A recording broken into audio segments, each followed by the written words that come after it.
자, 정치 얘기해 보겠습니다. 안희정 충남지사 이제는 오늘 갤럽 조사를 보니까 20% 지지율을 넘어섰습니다. 무섭게 추격하고 있습니다. 자, 안희정의 돌풍을 저희 영상으로 준비해 봤습니다. 소개해 드리겠습니다.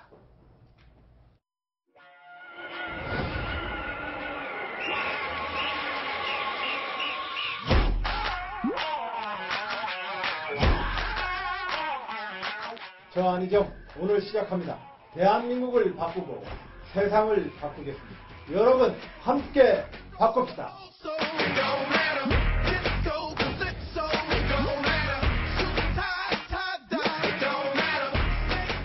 아 그래요?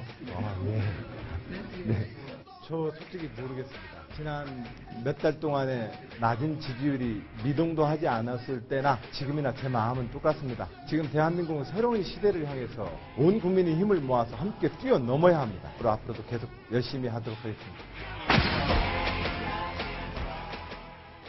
자, 이동 기자. 오늘 이제 금요일마다 갤럽 조사가 나오는데 문재인 대표도 많이 올랐고 안희정 지사는 20%대를 뚫었고 그런 게 특징이죠?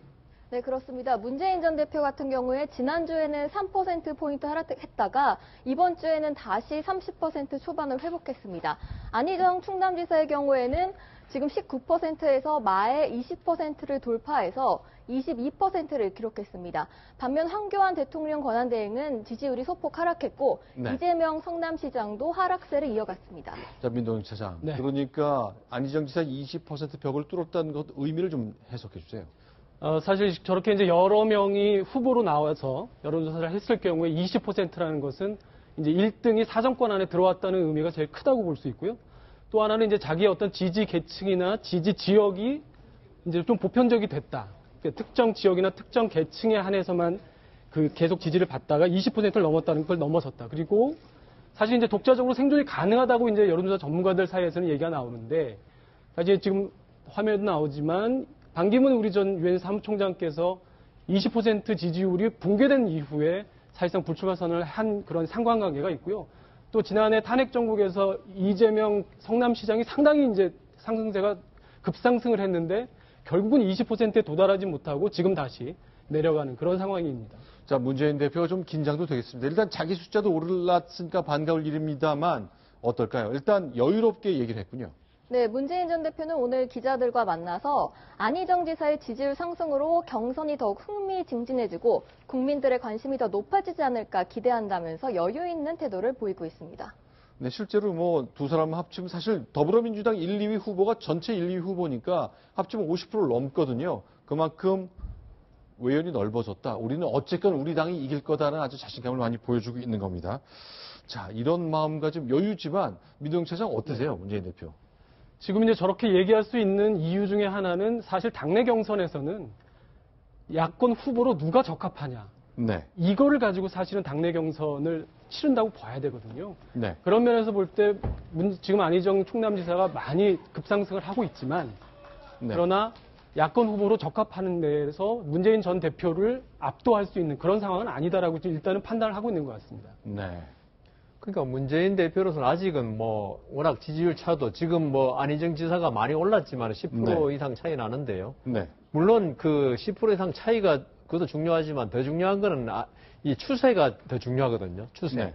그러니까 어떻게 치고 올라가느냐 그리고 올라가는 폭이 어느 정도냐 중요한데 문재인 전 대표의 그 지금 지지율은 거의 뭐 30%에서 그다음 왔다 갔다 하고 있는데 안희정 지사는 지금 계속 치고 올라오고 있거든요. 주식 시장에서도 저런 주식이 무섭습니다. 네. 이 때문에 지금 문재인 대표 물론 뭐 덕담 비슷하게 안희정 지사가 치고 올라오면 우리 다 좋은 거 아니냐 하지만 지금 속으로는 상당히 불안감을 느낄 것이다. 네. 그래서 문재인 대표가 앞으로 이 탄핵 전국, 그다음 네. 촛불 집회 더 열심히 참가할 필요가 있다. 왜냐하면 문재인 대표로서는 우선 당내 경선을 갖다가 통과해야 되지 않습니까? 네. 거기서 결국은 집토끼를 내가 차지하는 게 중요하기 때문에 네.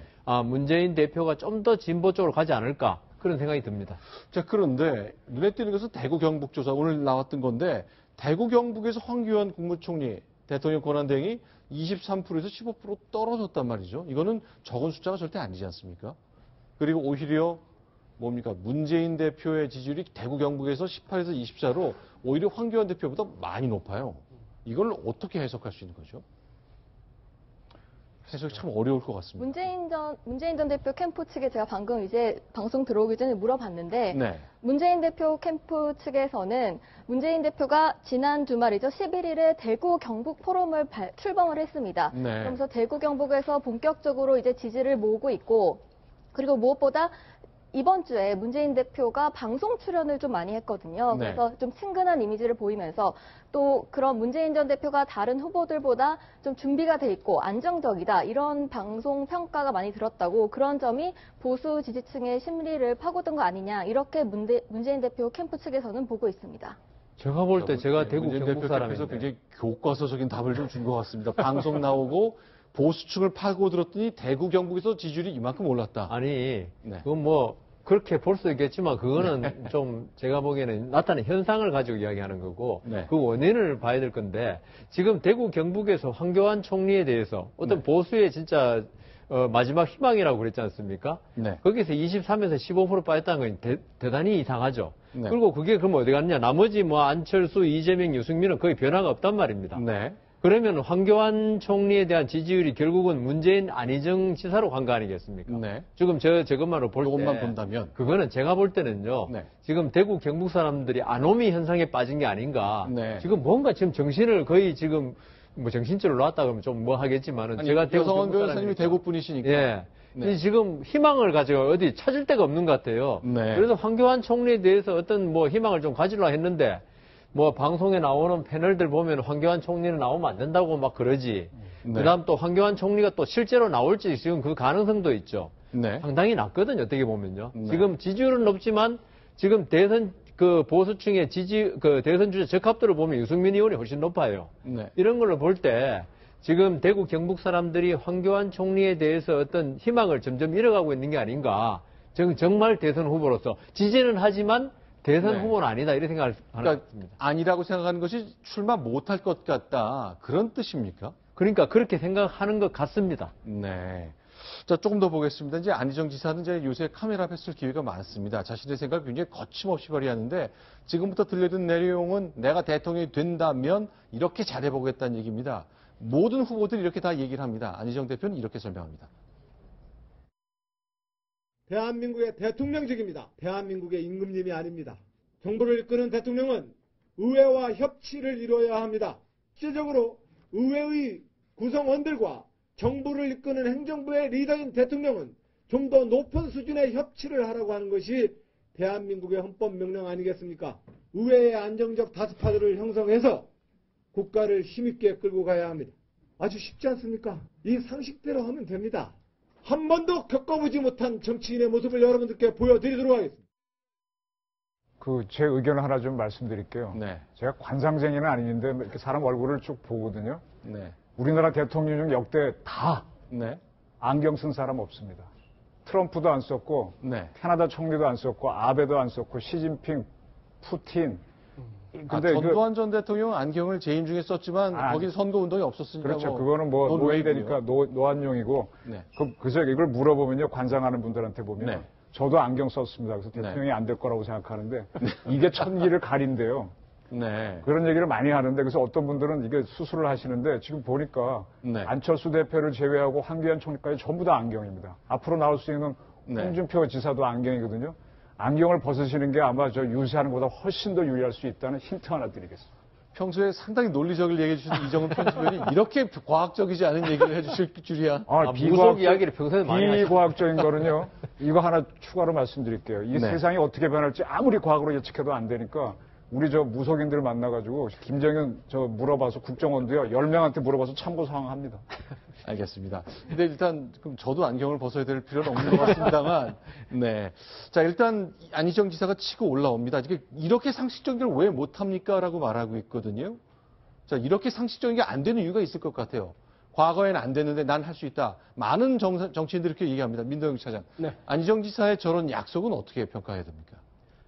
안 지사가 사실 이제 충남지사가 되면서 그 이전에 자신이 어떤 하나의 특정한 대파의 일원이라는 것을 그런 이미지를 벗기 위해서 상당히 통합의 정치를 강조하는 그런 걸 펴왔습니다. 그리고 네. 지난번 탄핵 정국이나 그걸 거치면서도 이른바 이제 야권의 여러 대선 주자들이 대단히 좌쪽으로 또는 대단히 진보 성향으로 가는 그런 경향을 보였을 때도 상당히 중도적으로 얘기를 해왔죠. 네. 그래서 사실은 지금 저렇게 얘기한 것들이 본래의 그 안희정 지사의 해왔던 모습에서 크게 변화되는 것은 아닙니다.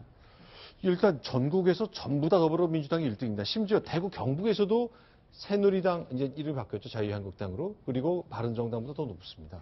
네, 지금 민주당 굉장히 고무되어 있는 상태입니다. 그 작년 12월까지만 해도 지금 당이 두 쪽으로 갈라지면서 총선에서 대패할 수도 있다. 이런 말이 나왔었는데요.